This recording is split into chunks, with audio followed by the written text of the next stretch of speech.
Where's your badges? I'm sorry, did you see this? Yeah, I see where you are, but you got business here? I'm sorry. You got business here? Do I have jurisdiction here? Okay, you didn't have your trespass. Go ahead, call them. Call PD. Please call them. You want me to call them? Can I hear you? Great. Do you want me to call the police? Yeah, sure. Okay, call them. Dispatch them, please. Dispatch them. Call them. Dispatch KCPD, please. You are trespassing. On what? You need to depart. Public land. You're trespassing on private property. You need to leave. Who owns it? You're not the owner. Great. Then call PD. Speak up, please. No.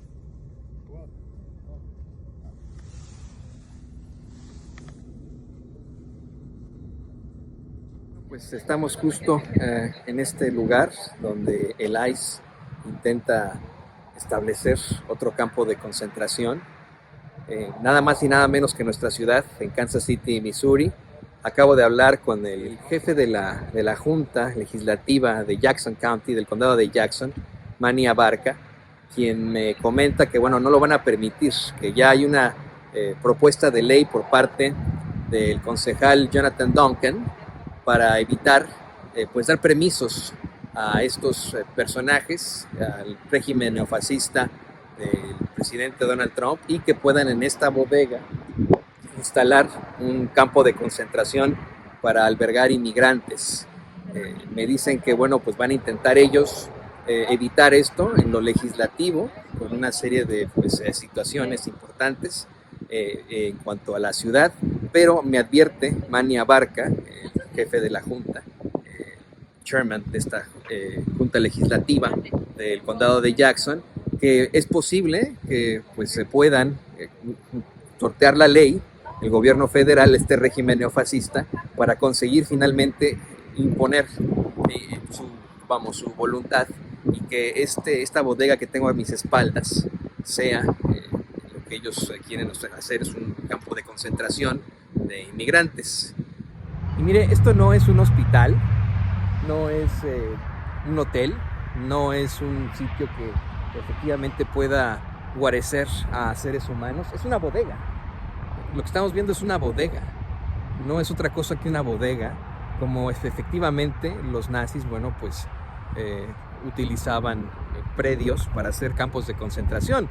Los campos de concentración estuvieron en Alemania nazi, estuvieron en partes de Polonia, en otras partes de Europa. Está el campo de Birkenau, por supuesto Auschwitz, y pues esto nos recuerda muchísimo ese terrible pasado y a lo que nos estamos enfrentando en estos momentos en este país, un régimen neofascista que pues definitivamente tiene que ser detenido con la paz, tiene que ser detenido con nuestras instituciones, y precisamente como lo intentan los concejales y bueno, pues todos estos políticos que espero puedan evitar que establezcan este campo de concentración aquí en nuestra ciudad.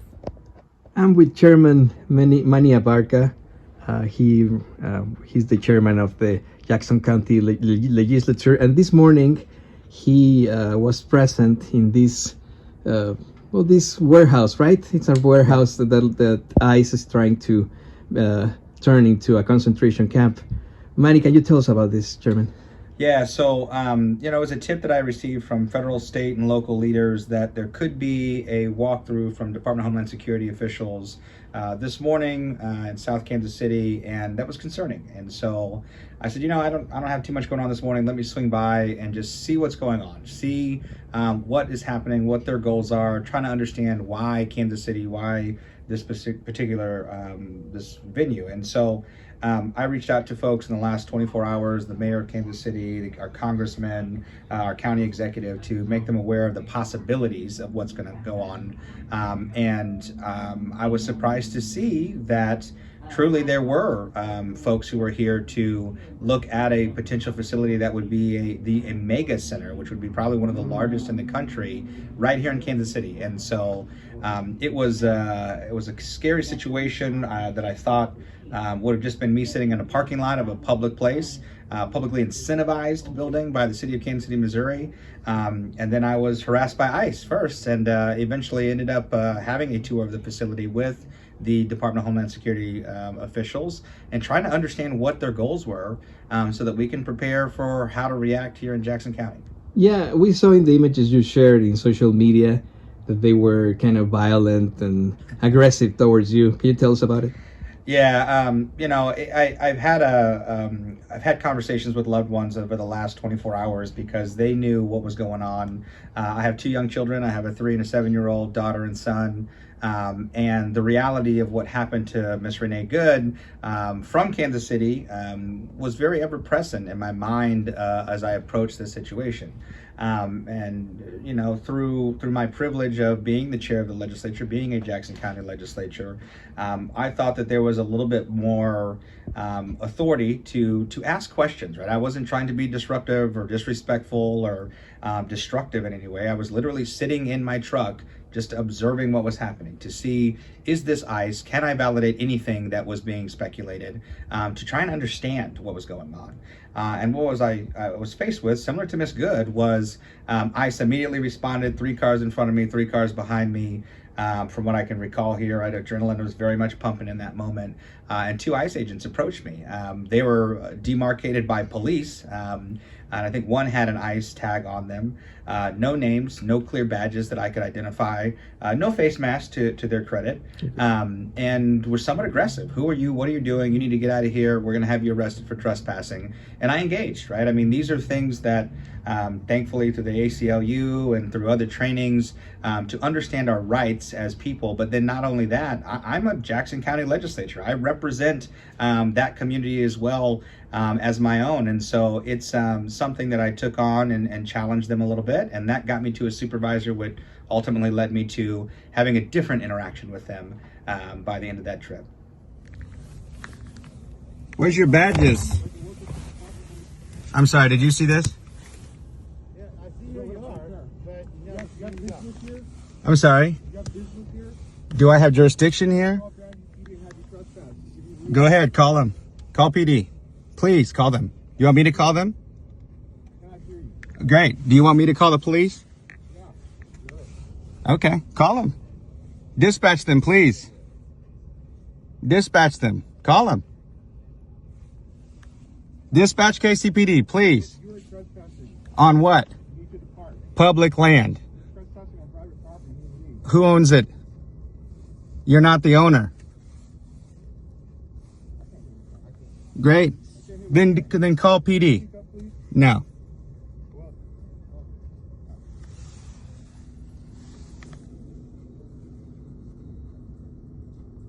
What was the different interaction? Like, did they tell you that they were going to try and establish a concentration camp in our beautiful city? Yeah, so I displayed my county badge. Por favor, suscríbase y si puede, apoye este proyecto de periodismo libre e independiente con un superchat. No le hace que este sea un video pregrabado. También nos puede hacer un donativo. Aquí abajito de la pantalla hay un signo de pesos o de dólares adentro de un corazoncito que dice gracias o thanks. Píquele ahí y apoya la verdad con justicia. Which says that I am a county employee. It validates that. And I was wearing my Jackson County legislator jacket that also has insignia of the county and my title. And I communicated to them, look, I'm the chair of the Jackson County legislature. I am a government official here to understand what you're doing. And when they kind of understood that, I think they changed their tactics. And I will thank the press for being there as well, because there were cameras pointed at me, right? And they threatened me multiple times to have me arrested for trespassing, for which they don't have the authority to do. They didn't own the property. They don't have a lease to that facility to be there and to regulate that authority. And they defaulted to, we're going to have you arrested by Kansas City Police Department. And I said, well, great, call them. Let's have a conversation about that, because I would love to understand what authority you're going to attempt to arrest me on, because there is none.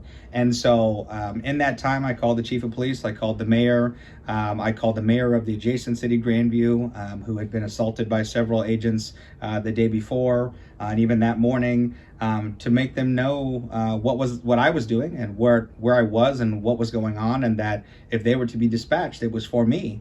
And so very quickly did those elected officials respond and were reactive and helpful. But it was a scary moment, right? It was a scary 10 minutes or so before we broke through. I wasn't there to be destructive. What now, Chairman? What's going to happen to our city? What happens if they do decide to bring that concentration camp here to our beautiful city? Yeah, so thankfully, I have been in communication with the mayor and city council members. I know Councilman Duncan has led an effort across the street with the mayor to impede that process of offering permits and licenses for this type of facility. I believe, looking at Councilman Duncan's social media just moments ago, the council may have passed an ordinance, an immediate ordinance that would govern the ability to control that.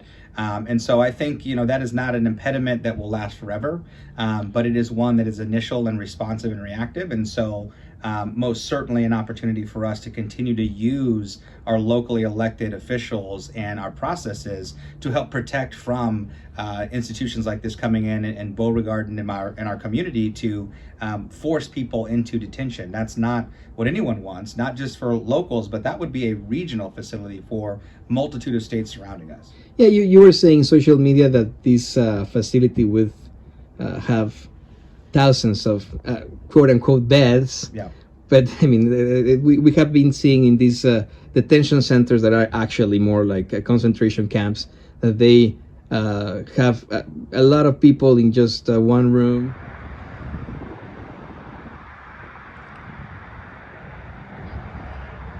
Is there anything else you guys should do? Yeah, I mean, we, I think, are exploring all the legal avenues for new ordinance that would govern the zoning elements to create the space, but also to operate. I think, as we look towards local officials, that's where really the bread and butter of these operations exist and operate under, right? I mean, if there's a fire in the facility, our folks respond.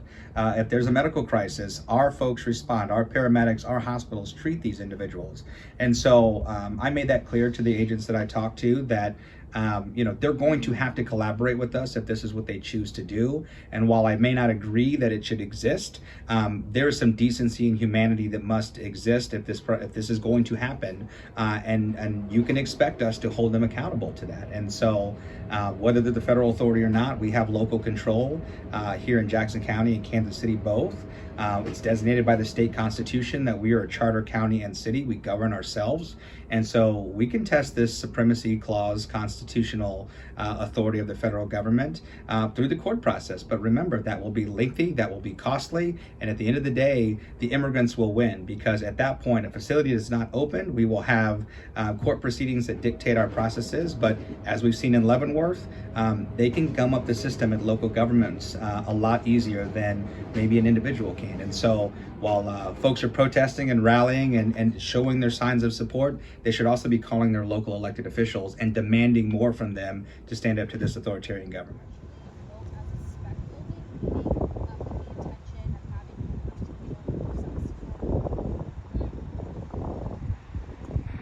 What do you know about these ICE vehicles those dozens of vehicles that they found close to Worlds of Fun? Do you know anything about the presence there? Yeah, so I asked them about that while I was talking to them, and they said that those vehicles are not for local. They are for regional, so they are going to be dispatched out. I can confirm that they were being stickered and badged there on that site, likely in collaboration with one of our local vendors, but that those vehicles were not going to be used here in Kansas City. They did share that this region of ICE and DHS will be scaling up operations, and likely with the opening of a detention facility, regional operations will start to exist both in Kansas City, Kansas, and Kansas City, Missouri. And so it is something we must continue to be vigilant and understand and know our rights. But it's also important for folks like me to make sure we're legislating to protect people, not just immigrants, citizens, people in general. No matter what their color or creed, they're getting attacked by ICE too. Yeah, President Trump hasn't threatened directly Kansas City, but this is a sanctuary city. He has threatened all sanctuary cities. And as always, Kansas City is just the past for many things, even organized crime. We know about that from a long time. What's your message for the community, for all those folks that are watching right now, and maybe they're undocumented, maybe they are naturalized, maybe they are like you, second, third, fourth generation? What's your message for them? We rise and fall together, right? And so the idea that the Trump administration has capitalized on separating us, whether that be by neighborhood or by color or race or gender or orientation, they have done an incredible job dissecting our community. This is the United States, right? The United States of America. And within our title is this concept of unity. We have to get through our morality issues as American citizens and as those present in the United States, or we're going to lose our democracy. And that is not to be facetious or playful. We are seeing slips and erosions of that democracy and our democratic values every single day under this administration. We are nearly 1 year in of a 4-year term of a Trump administration. If the midterms don't turn out the way that we hope and accountability metrics are put into our federal system, we may not ever have a federal election again. And so we must do all that we can, rally, protest, phone calls, run for office, hold those elected office accountable. We must do all of those things, not just shrink up in our spaces to protect our own interests and our own families. I put my family on the line today by going there. I put my life on the line by going there. And folks may dismiss that on Twitter, but that is a reality that I, someone who is brown-skinned and Latino descent, did voluntarily because it's what we should be doing as elected officials. We must all put ourselves in a place to challenge what we can do to protect our democracy. That's the challenge levied to everyone. Residents should become citizens. New citizens should register to vote. You were telling me before this interview that your grandpa he fought in Second World War. Yeah. That's like a very inspiring story for us as Mexican Americans. A lot of Mexicans don't want to become Americans because they think they are betraying the land that saw them being brought up. But right now, what will be the message for them? Like in this moment in which we should have citizenship, we should have participation to avoid these kind of fascist regimes. Yeah, I contemplate that a lot, to think about how we can both embrace the culture we were born with and we can't nor want to get rid of, but we will always be seen as Mexicans or Latinos first. Then we will be seen as, if asked, citizen, non-citizen, black, white, brown. I mean, we will be our culture first.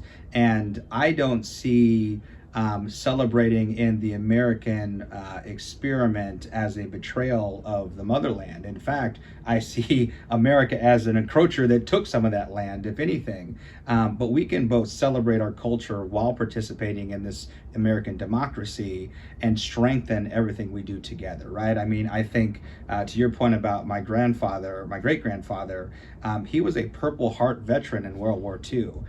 He became a U.S. citizen in England.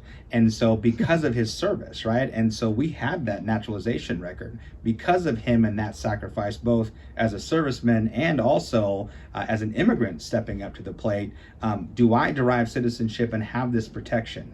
I must then, because of him, stand on his shoulders to defend what he protected, right? The ultimate democracy from a fascist authoritarian government. Right. Now here I am, 4 generations later, doing the same thing, but I'm not doing it on a battlefield that has bullets flying at my head. Well, theoretically, I'm doing it in a parking lot in the safety and security of my truck with the heat on, right? With a pen and paper in the legislative chambers. He has made that investment, and God rest his soul, early on so that I can be here now. What are we making those investments on for our kids and our future and our generations? That's what we need to be focused on as individuals right now in this America. Chairman, I thank you for this interview. Absolutely. And we'll see you again. The Sure. microphones of Contoño Ruiz are always open. Thank you so much. Thank you.